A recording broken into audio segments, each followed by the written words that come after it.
everyone. So today I am going to be discussing a little bit about avoiding people-related pitfalls within a knowledge management program. I think the very first step that I was able to identify listening to Professor Megaridis's lecture and later on her interview was the importance of identifying barriers. It's important, I think, to build an awareness to understand what barriers an organization is facing. Barriers can include knowledge hoarding, different work backgrounds. I think the presenter, Ms. Drabik, made a good point where if you bring in people from multiple, HR and engineering chemists together, to build this project, it's going to be a challenge.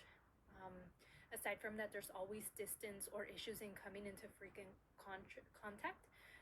I think she brought up a great point that I hadn't even thought of yet, which is how do you set up meetings when there's people all around the world that have to be at these meetings, either in the US or overseas.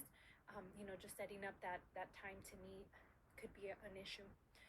Or lack of existing connections, right? Bringing together a big group of people that have not had any previous interaction before could make things a challenge for sure. Now, the area of interest for me has, since the beginning of the semester, has been knowledge hoarding. I've been fascinated by this notion that employees, feel the need to gatekeep this information as they're concerned they're going to become irrelevant for the company or lose that, competitive edge. Employees can also get the idea that, their knowledge will be used for the sole benefit of either an organization or to further advance the career of others. So again, there's that fear, right? Like, hey, if I share this knowledge, then, my competitive edge will be gone.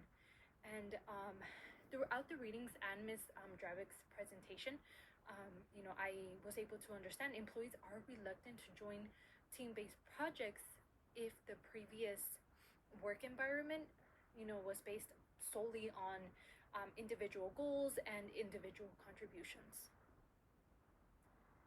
So I think another one of the really important points that, we were able to understand from this week's lecture and readings and, the interview is how to overcome, some of these hurdles. For me specifically, I focused on knowledge hoarding, but the paper that I actually chose for this week focused on the idea of building trust with employees.